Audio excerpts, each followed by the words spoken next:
my name is Type 3 Toys, and I have not posted in a while. However, the new Godzilla x Kong, the new Empire trailer just came out, and I am so excited. I have a lot of things I want to talk about, a lot of feelings, a lot of theories. So without further ado, let's just get into it. But real quick before we start, I do not own any of the visuals or sounds or music that appear in this trailer. All rights are reserved for TOHO Studios, Legendary Pictures, and Warner Brothers. Now we can start.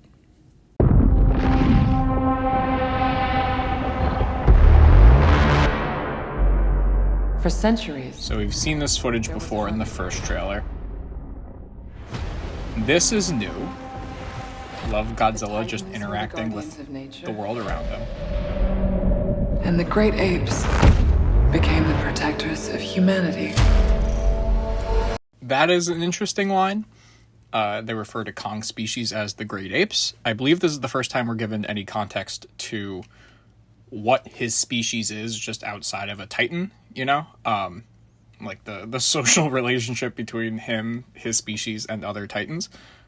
Seemingly they're separating him and his species from other titans, which I just think is an interesting thing to point out. We also haven't really seen them be the guardians of mankind, as they mention. Sure, we've seen Kong defend the people from the Kong Skull Island movie and just be friends with Gia and stuff, right? But we haven't really seen examples of them being like present to protect humanity in that way, or at least in how the movie's suggesting, but maybe we'll see it more here, who knows.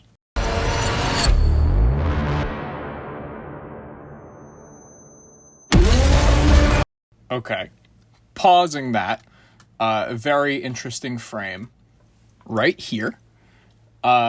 This shot composition right away is giving Godzilla Save the Earth, Godzilla Destroy All Monsters Melee, Godzilla Unleashed. It is seemingly a 2v2 or a four-way battle between Godzilla, some other character on the right that, if you've seen the toys, is Shimo, and then Scar King. And then in the middle, I don't know who or what that is. My initial thought was Kong. However, it looks small. And given the silhouette, it sort of looks dragon-ish. Like that shape on the left looks like a head. And then it looks like it might slither around to the bottom with a tail. So maybe it's some lizard. You know, we've seen toys and things for Titanus Doug. And we know that Doug is like the first step in Godzilla's evolution. So maybe it's Doug. There is no footage in this trailer or in the first one suggesting that Doug is even in the movie. So maybe he's not, and they're just trying to capitalize on toys and fans caring about who Doug is. But maybe this is Doug. It could just be Kong, but with how the ice and stuff around him is sort of forming, maybe it's just disrupting his silhouette to make it a little bit unreadable. But I just love the shot composition here. It is so giving Godzilla Save the Earth, and I think that is so cool, whether intentional by the filmmakers or not. Here we also see just a quick glimpse of Shimo for like a second. Just his eyes. There is no like clear shot of Shimo in this trailer, but they do show that sort of blurrier, quick wide shot, as well as multiple shots of just his glowing eyes. I'm interested to know what direction they're going with Gia. In the previous film, it was never explicitly stated that she was like inherently magical, just that she was friends with Kong and was able to communicate with him via sign language. But in this film, with this line of dialogue and that shot of her in the classroom that's sort of like glitching out on the screen, it sort of suggests that she's like innately mentally linked with Titans, or like at least the energy they emit. I don't feel either way, whether or not they make her magical or not. I do think, though, it sort of maybe elevates the human storyline a little bit if they do make her more important than just a human who's friends with Kong. It'll give very much Heisei era Mecha Godzilla and stuff. Was it Miki who had like the telekinesis powers or the mind reading powers?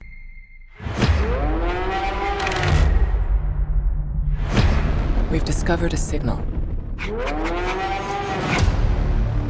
She can feel it. Here's Kong, covered in ice, looking at something. Here's Godzilla, looking totally blued out. This is interesting to me. Adam Wingard, the director, had mentioned that we are going to see multiple forms of Godzilla in this movie. And of course, we're going to see him when he is in his like standard form and his new evolved pink form. But this is seemingly something in between. This to me is, to me, this looks very much like Meltdown Godzilla from King of the Monsters, but if he was blue instead of red. And I think that's cool. Later, we see this Godzilla doing some other things in the trailer, so I will talk about that more when we get there. Something is coming. Something even they're afraid of.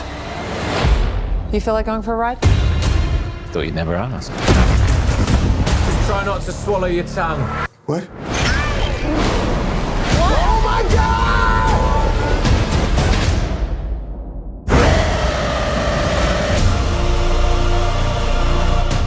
Introduction to Mini Kong. Again, we saw this in the first trailer. They don't call him Suko at all in this trailer, so I wonder how that name is actually going to stick with him, whether or not the humans give it to him, or that's like just his name that Kong is able to sign to Gia, saying like, hey, this guy's ape name is Suko. I don't know, but I do think it's interesting that they haven't said it in the trailers. Squishy blue energy. Weird. Signal. That's a call for war. Bunch of apes that are seemingly on Scar King's side. I sort of theorized originally that the apes we were to see in this scene were sort of like just had to be subservient to him and were all just kind of like prisoners to Scar King's rule. However, based on this now, I'm thinking that's maybe not the case, and I think it really is going to be Kong versus his entire species, which is interesting. Long arm McGee over here. Jesus Christ. I love how long his arms are. When we were first shown his design, I wasn't super thrilled. I didn't really like that he was bald. I think he should have had like some sort of bone crown or something sticking out of his head, just to sort of sell his power and his dominance. But him having these freakishly long arms is super cool, and I think really sells his design, at least for me.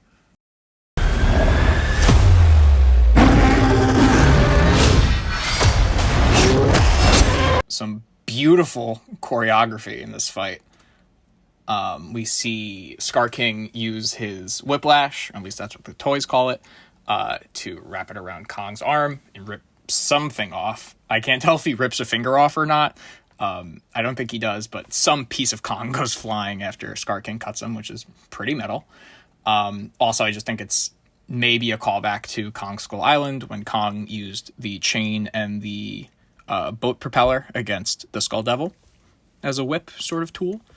So, cool. Maybe Kong will pick up Whiplash and use it at some point, and it'll be more of a direct nod, but... What is that? Here, it's interesting to note that Kong is missing his top left canine tooth. There was an image that came out a few weeks ago that was just sort of an HD version of a poster we got a little bit before that showed Kong having a silver tooth. People were debating whether or not the silver tooth was actually some sort of prosthetic inserted metal tooth, or if it was just some lighting error on the model. Now, based on this, we can assume that it really is a prosthetic tooth. And I think that's cool. But this, of course, is Shimo. Again, we don't get a great full body shot of what he looks like. Although, given this context, we can assume he's already under Scar King's control. I was kind of thinking the movie would go more so with Scar King trying to tame Shimo, and that was like something that we saw. But it seems like here Scar King already has Shimo, and Shimo is already like subservient to Scar King, because he has the whiplash, or maybe just because he got beat in a fight. I don't really know. I do think it's weird though that this big ice dragon is living underneath like a lava waterfall. I honestly don't think this shot's even going to be in the movie. I think it is just a trailer shot, because it just seems weird. But you never know.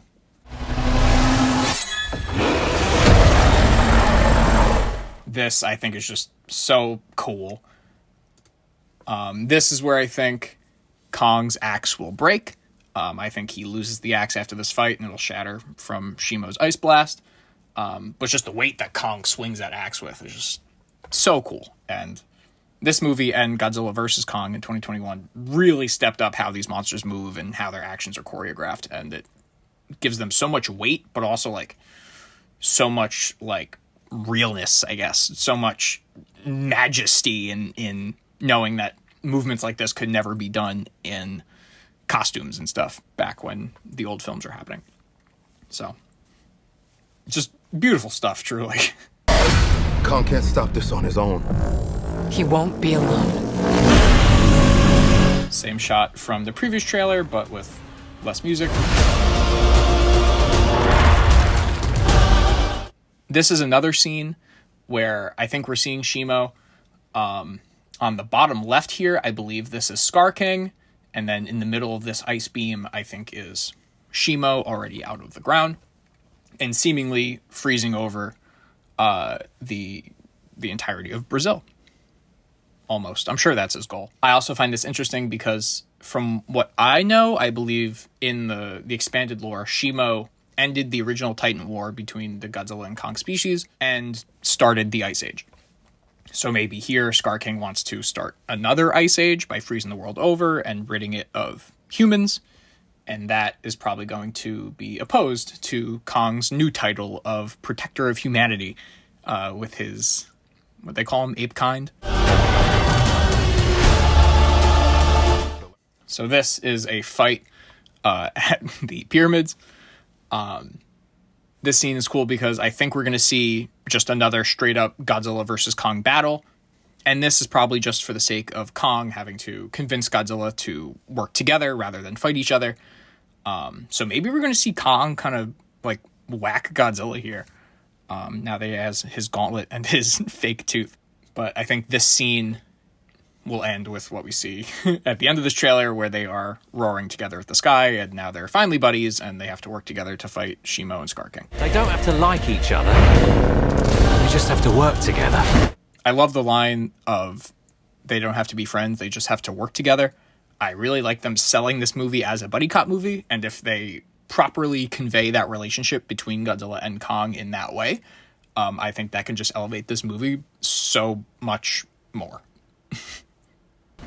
So Kong just whacking Scar King. I've seen everything. So this is really interesting because, like I said before, this Godzilla very much feels like Burning Godzilla if he was blue.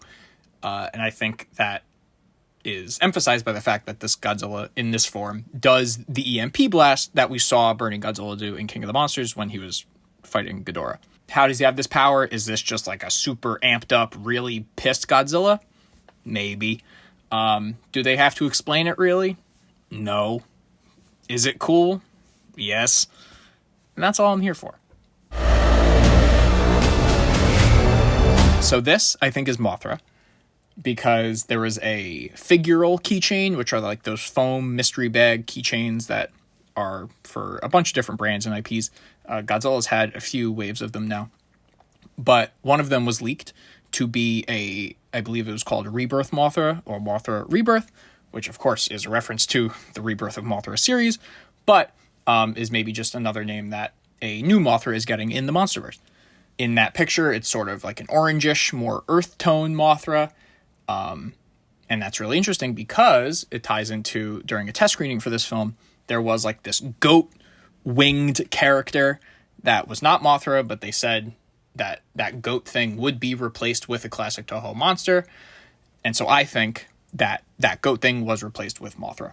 At first I was kind of bummed out because I thought the movie was just putting Mothra in this movie for the sake of it. We already have a lot going on. We don't really need Mothra. However, the more I sit on it, the cooler I think it is, just because historically, Mothra has always had 2 larvae. Normally in the film, one of them would die, and then the second one becomes the Mothra. In King of the Monsters, we already saw the Mothra be born from the first larva. However, maybe if this second larva had been residing in the Hollow Earth for so long, maybe now we'll get another Mothra. And it would be cool if the thing was that, like, one Mothra was above ground, one was below, and they were both sort of keeping track of their own domains. I think that would be cool. Zuko fighting seemingly just a random ape. At first I thought it was just Kong, but then I realized it has the red paint on it. And why would Zuko be throwing a rock at Kong? But also it looks too small and gray to be Scar King, so I think it is just one of Scar King's minions. We've made some minor augmentations. Oh. Kong Infinity Gauntlet. I love the shot just because it shows how long Scar King is. Again, I love how long his arms are. I love the range he's going to have with that whiplash. And then Kong just shatters it. Kong shattering it, I think, is also just an interesting thing to look at, because when he punches it, there is some blue energy there. Maybe it's just Hollow Earth nonsense, or maybe his gauntlet will allow him to shoot lightning, like in the original Godzilla vs. Kong from 1962. And that movie wasn't a gauntlet, of course. Kong just had that power, but here, I think they might give that power to him through use of technology, and I'm okay with that. And lastly, we end on this beautiful shot of Godzilla and Kong both roaring at the sky together with what looks like the Sphinx behind them. So again, I think this shot is ending the scene where Godzilla and Kong are fighting at the pyramids, and now they have become buddies. They have realized they're fighting for the same cause, and then they're going to work together to take down Scar King and Shimo. If I had to guess, the general timeline for this film is that Godzilla realizes Scar King's doing something bad, goes to see what's happening, but then Godzilla gets whacked, and that's why he has to go hibernate and become his evolved form.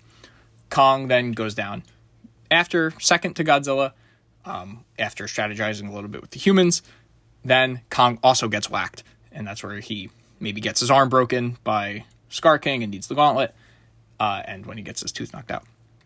And then Kong has to go find Godzilla, wake him up after Godzilla's been hibernating. Now they can work together to fight Scar King and Shimo. The power of friendship, truly.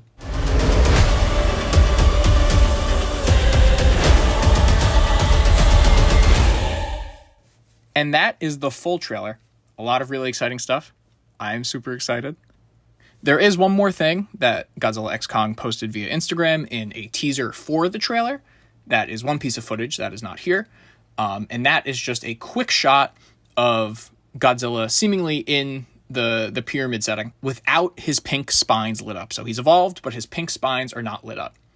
And this is important to me because it looks like when his pink spines are not lit up, they might be white. And that is just such a cute, nice little nod to every era of Godzilla that has always had white spines at some point. And the legendary MonsterVerse Godzilla has never had white spines. They've always either just been lit up the color of his atomic breath, or they've just been like charcoal gray or black. So I think that's a cute little nod. They also just might not be white at all, and I just might be crazy, because at the end of the trailer we just watched, when Kong and Godzilla are roaring together, seemingly Godzilla is powered down in that roaring scene, and you can still kind of see that his spines are a little bit pinkish, however, much duller. So I hope they're more white than pink. However, I still love the pink Godzilla. I think it's really cool. Now, that is everything we have as of February 14th, 2024. This movie releases on March 29th, 2024. I will be there opening night. I will probably see this film multiple times. I'm super excited.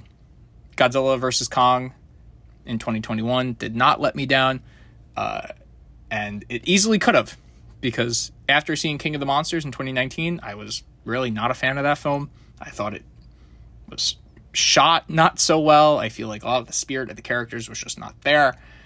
I feel like it did a lot of the legacy monsters that it was advertising just a general disservice. So my standards were low going into versus Kong. I was blown away as a Godzilla fan. And now into this one, my standards are a little bit higher. However, I am still remembering to ground myself because this is just big budget CGI schlock fest. But I think that's okay. We're at a point in Godzilla's history where Godzilla fans are eating so good. We have the super serious, super cold, super dark, super real Japanese films in things like Shin Godzilla and -1, which are two of the best Godzilla films ever made, if not the two best Godzilla films ever made. And now the American films are giving us these huge, big, blockbuster CGI explosions, bright colors, big punches, things that the suitmation versions of these characters would never be able to do, or at least in a way that is this impressive. So I'm super excited. I think we are getting the best of both worlds right now. Let me know what you guys think. Like, comment, subscribe. I'm doing a lot more with this channel soon. I will be doing figure reviews. I'll be doing more discussions like this, discussing brands and toy lines. I would also like to do monthly roundups of all the figures that I get and just talk about them a little bit, even if it's not a full-length review. I plan on being a lot more engaged with you guys, and here's a picture of my setup. So I'm super excited. I hope you guys are excited, and catch you in the next video that is hopefully soon.